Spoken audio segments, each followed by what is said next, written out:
Hello friends, मैं हूं सन्मय प्रकाश और आप देख रहे हैं यूट्यूब चैनल सरकारी जॉब न्यूज़। डेली की तरह इंपॉर्टेंट क्वेश्चंस लेकर आए हैं आपके एग्जामिनेशन के लिए इस डेली करंट अफेयर्स वीडियो में। तो शुरू करते हैं दोस्तों बिना देर के हुए। और पहला क्वेश्चन, किस भारतीय एयरलाइंस कंपनी ने खुद को दिवालिया घोषित करने के लिए NCLT में आवेदन किया है? NCLT फुल फॉर्म क्या होता है? नेशनल कंपनी लॉ ट्रिब्यूनल में खुद को दिवालिया घोषित करने के लिए कौन सी कंपनी है इनमें से? आंसर होगा गो फर्स्ट। न्यूज़ देख रहे हैं आप।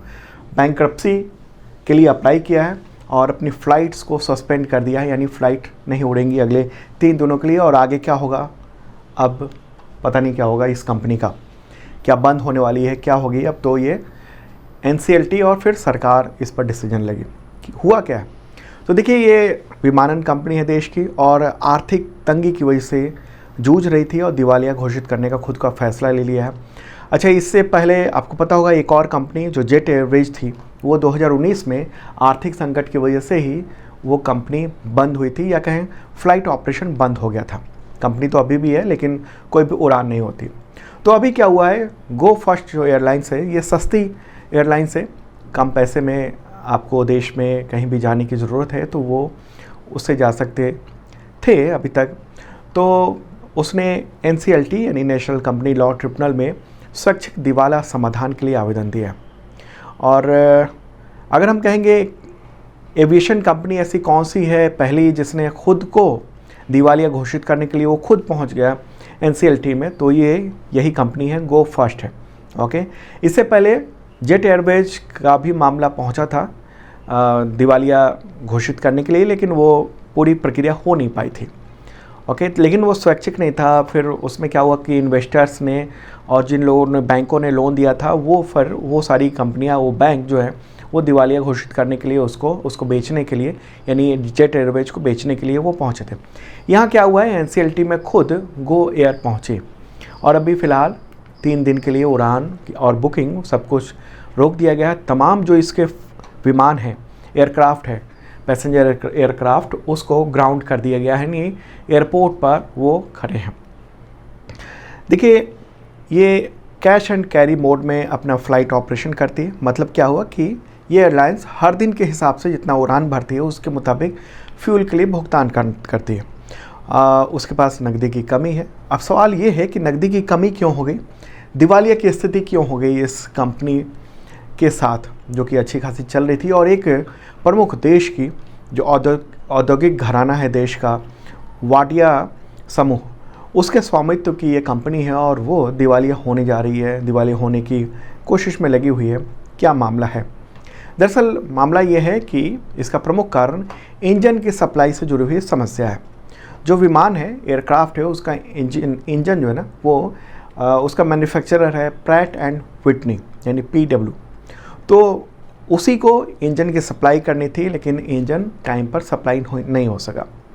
और इसके कारण हुआ ये कि उसके बेड़े में जो विमान मौजूद थे उनमें से अधिकतर को ग्राउंड करना पड़ा था। ये कुछ महीने पहले की बात मैं बता रहा हूँ। और उड़ान नहीं भरने के कारण एयरलाइंस के इनकम पर काफ़ी प्रभाव पड़ा और आर्थिक संकट आ गया। देखिए, जितनी बड़ी कंपनियां ना वो सब जो हैं ज़्यादातर लोन पे ही चलती हैं।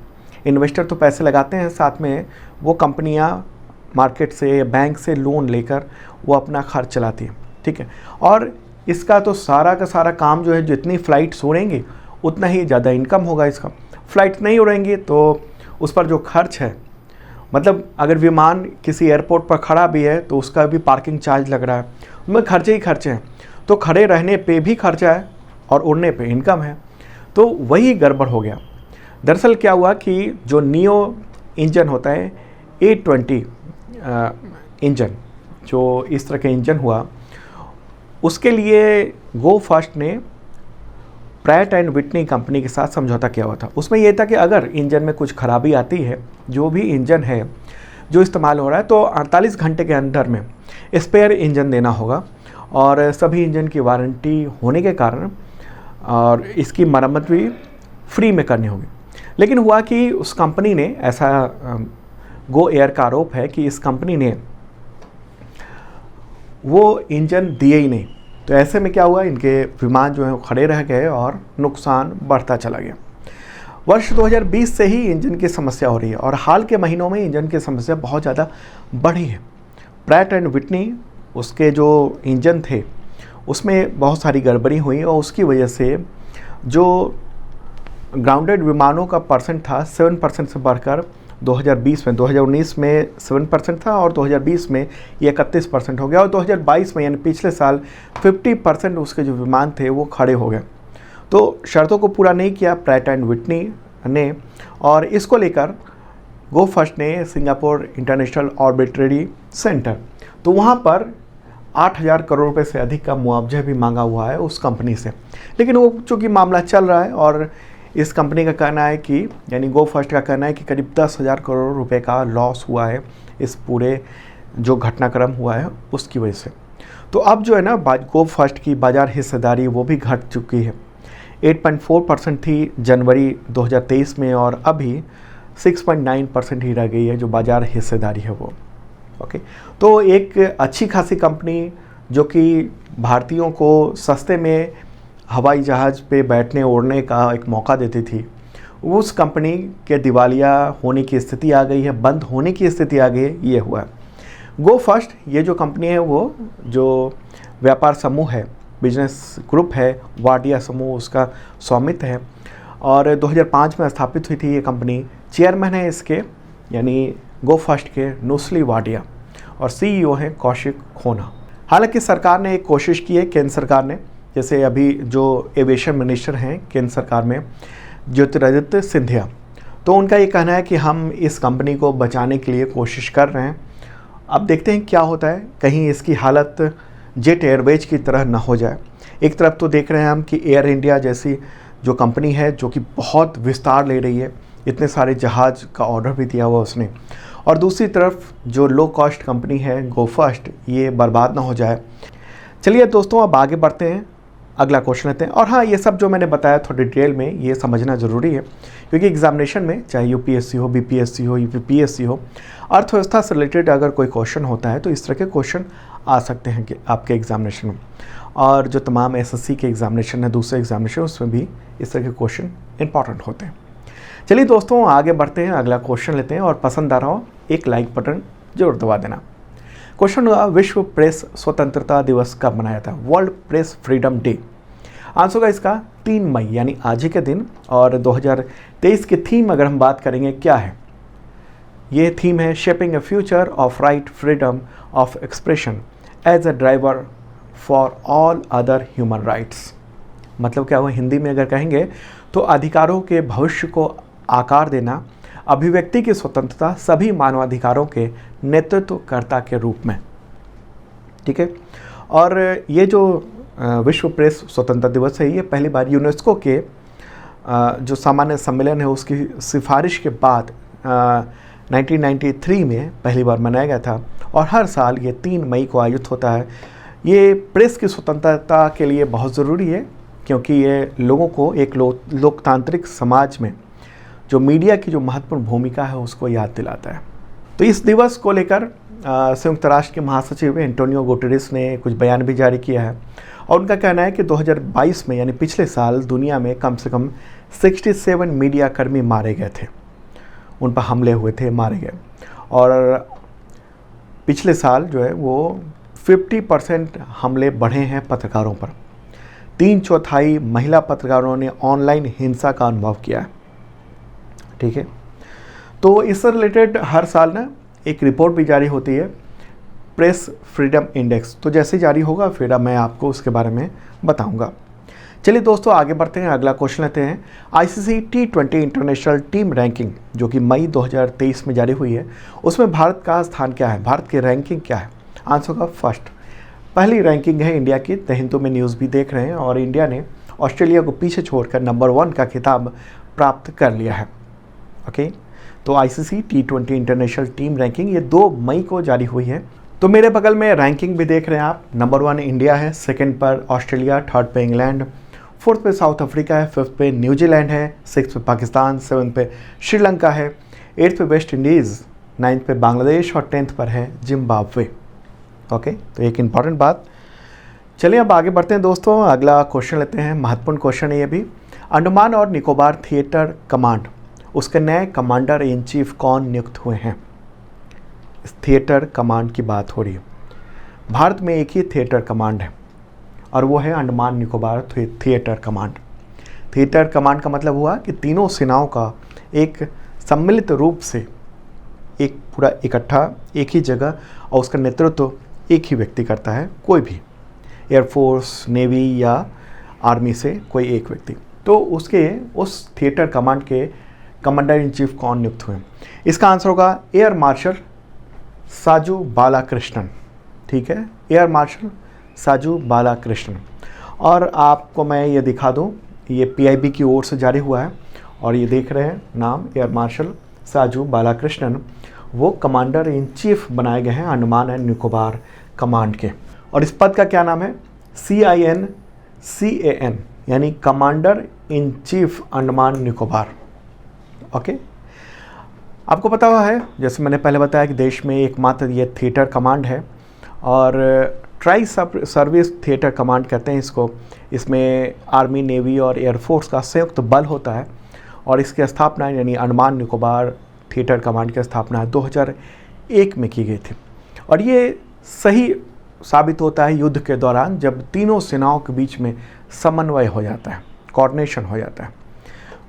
मतलब कोई भी युद्ध हो, आर्मी, नेवी और एयरफोर्स तीनों को एक साथ लड़ना पड़ता है। जो भी हम लोग के जो युद्ध हुए हैं पाकिस्तान से, उसमें हम लोगों ने देखा है कि तीनों सेनाओं को लड़ना पड़ा है। तो अगर तीनों सेनाओं का जो बल है वो एक साथ हो जाए तो फिर उसकी बात ही अलग हो जाती है। ओके, आमतौर पर तालमेल रखना थोड़ा मुश्किल होता है, लेकिन कमांड के सेंटर पर वो तालमेल बहुत अच्छी तरीके से हो जाता है। ठीक है, तो एक बार अंडमान निकोबार आइलैंड को भी देख लेते हैं। प्यारा भारत है और यहाँ पर आप देख रहे हैं अंडमान निकोबार आइलैंड्स। तो ये जो है ना, ये एक महत्वपूर्ण थिएटर कमांड है। क्यों ये महत्वपूर्ण है, इसको भी समझते हैं। तो देखिए, इधर प्रशांत महासागर में या साउथ चाइना सी में, सी की ओर जाने के लिए जो भी जहाज जाते हैं वो इसी तरह से यहाँ से स्ट्रेट ऑफ मलक्का होते हुए इधर से पास करते हैं। तो इसलिए यहाँ पर जो हमारा जो सैन्य बल है, यहाँ इस जगह पर बहुत ही इम्पॉर्टेंट हो जाता है यहाँ हमारा रोल। ओके, तो यहीं पर बनाया हुआ है Andaman Nicobar command, theatre command. Okay, और उसके चीफ, कमांडर इन चीफ ये है। अच्छा, कमांडर इन चीफ इस पद से आप कुछ कंफ्यूज मत हो जाना कि ये आर्मी, नेवी, एयरफोर्स के तो कमांडर इन चीफ होते हैं राष्ट्रपति। देखिए यहाँ क्या है, यहाँ पर केवल थिएटर कमांड है, मतलब आर्मी, नेवी और एयरफोर्स का एक हिस्सा है और उसके कमांडर इन चीफ हैं। ओके, इनके ऊपर बाकी सब अधिकारी हैं, जैसे air force chief, navy chief, army chief, और उन सब के जो कमांडर इन चीफ होते हैं वो होते हैं राष्ट्रपति होते हैं। ओके, तो इस वक्त एयरफोर्स चीफ कौन है? Air chief marshal VR Chaudhary हैं, विवेक राम चौधरी। और आर्मी चीफ कौन है? General Manoj Pandey. Navy chief कौन है इस वक्त? Admiral R Hari Kumar. Okay, चलिए अब आगे बढ़ते हैं, अगला क्वेश्चन लेते हैं। और हाँ, आपको बता दूं कि जो भी आपको मैं बता रहा हूँ उसका हिंदी और इंग्लिश दोनों लैंग्वेज में PDF अवेलेबल है, तो इस वीडियो के डिस्क्रिप्शन में चेक कर लेना, आप डाउनलोड कर सकते हैं वो PDF। और सरकारी जॉब न्यूज़ का जो ऐप है उससे भी ले सकते हैं आप वहाँ से। ओके, और एक मेंबरशिप प्लान भी है, बहुत मामूली सी रकम है और इसके जरिए आपको पिछले 1 साल और अगले 1 साल तक के PDF मिल जाते हैं करंट अफेयर्स के, वीकली, मंथली, क्वार्टरली, ईयरली, और उन सब में वीडियो का लिंक भी होता है हर MCQ के नीचे। ओके, ताकि अगर आपको डिटेल देखना है, समझना है और विजुअली, तो क्लिक करिए और वो वीडियो ओपन हो जाता है।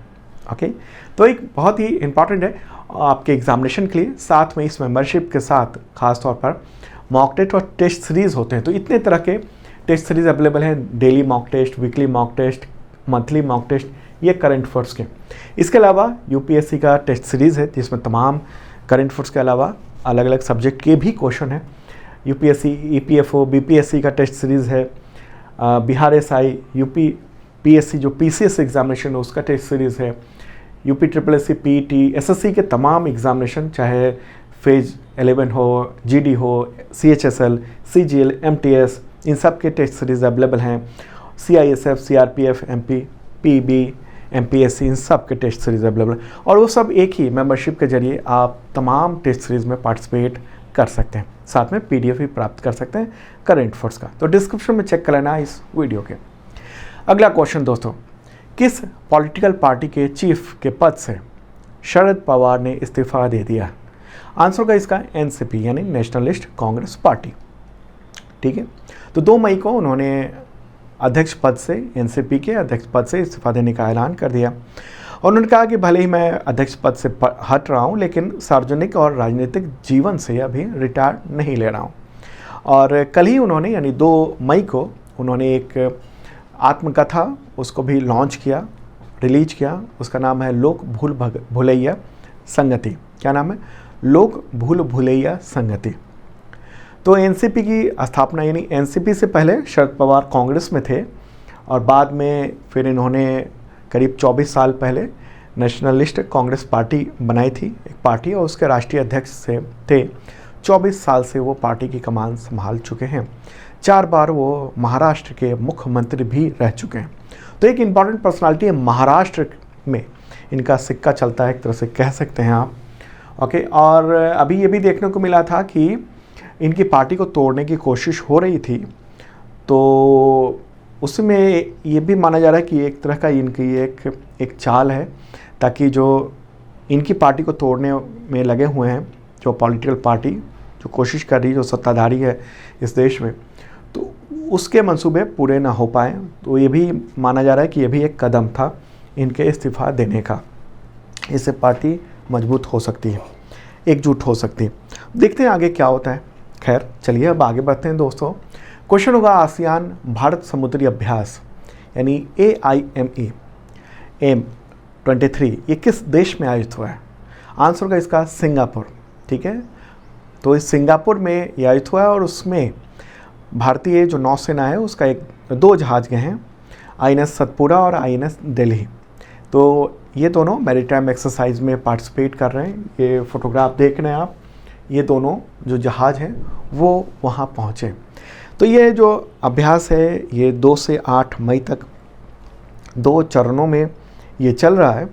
और कहाँ कहाँ चलेगा एक बार मैप में भी दिखा देता हूँ, और आसियान कहाँ है ये भी मैं आपको दिखा देना चाहता हूँ। ठीक है, तो ये रहा प्यारा भारत, और आसियान जो कंट्री हैं वो किस तरफ हैं? हाँ, यहाँ से जो ये दिख रहा है ना आपको, ये भारत से सटा हुआ है, म्यांमार से लेकर ये फिलीपींस से लेकर, और यहाँ से ये सारे जो देश हैं जितने दिख रहे हैं आपको, ये सब आसियान कंट्री है। कौन सा कंट्री हो? आसियान कंट्री हो। आसियान कंट्री का फुल फॉर्म क्या होता है? आसियान का association of south Asian Nations. Okay, और इसमें कितने देश हैं? तो ये सारे देश हैं। कौन कौन से हैं? Brunei, Cambodia, Indonesia, Laos, Malaysia, Myanmar, Philippines, Singapore, Thailand और वियतनाम। ओके, तो कौन कौन से देश हो गए? तो ये तो हो गया इंडोनेशिया, ये जो कई तरह का दिख रहा है। इधर फिलीपींस हो गया, ये छोटा सा ब्रुनेई हो गया। ठीक है, और ये वाला जो हिस्सा है ये दोनों, ये मलेशिया हो गया। यहाँ पर ये छोटा सा सिंगापुर हो गया। ठीक है, ग्रीन कलर में जो दिख रहा है वो वियतनाम है। ये वाला जो हिस्सा है ये लाओस है। यहाँ वाला कंबोडिया है। ये हुआ थाईलैंड, और ये है म्यांमार। ठीक है, तो इतने सारे देश हैं जो कि आसियान कंट्री हैं। ओके, इसका मुख्यालय कहाँ पर है? जकार्ता में, इंडोनेशिया में। और ये जो आसियान इंडिया मैरीटाइम एक्सरसाइज है ये कहाँ पर हो रहा है? तो ये हो रहा है सिंगापुर में। ठीक है, नहीं यहाँ पर ये रहा सिंगापुर, तो इसी जगह पर हो रहा है, और यहाँ और इस इलाके में ये नेवल एक्सरसाइज किया जाना है। मुझे लगता है पूरी बात समझ चुके होंगे। मैप को इसलिए भी दिखाता हूँ ताकि आपको पूरा कंसेप्ट क्लियर हो जाए, समझना ज़रूरी है। ओके, चलिए अब आगे बढ़ते हैं दोस्तों। अगला क्वेश्चन, महात्मा गांधी के पोते, उनका नाम है अरुण मणिलाल गांधी, उनका निधन हो गया 2 मई 2023 को। तो वे इनमें से क्या थे, क्यों चर्चित थे वो? आंसर होगा इसका, वो फिल्म डायरेक्टर थे और सामाजिक राजनीतिक कार्यकर्ता थे। 89 ईयर के थे। निधन हुआ है महाराष्ट्र के कोल्हापुर में बीमारी की वजह से। तो इनका फ़ोटो ये रहा। ठीक है, अरुण मणिलाल गांधी, इनके पिता मणिलाल गांधी थे। ओके, दादा महात्मा गांधी थे, राष्ट्रपिता।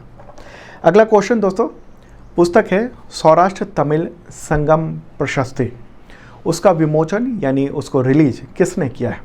आंसर होगा नरेंद्र मोदी, प्राइम मिनिस्टर नरेंद्र मोदी ने किया। वीडियो कॉन्फ्रेंसिंग के जरिए 26 अप्रैल को इसको लॉन्च किया है। ठीक है, और ये जो कार्यक्रम है वो मदुरई यानी तमिलनाडु में आयोजित किया गया था। और इस बुक को किसने प्रकाशित किया है?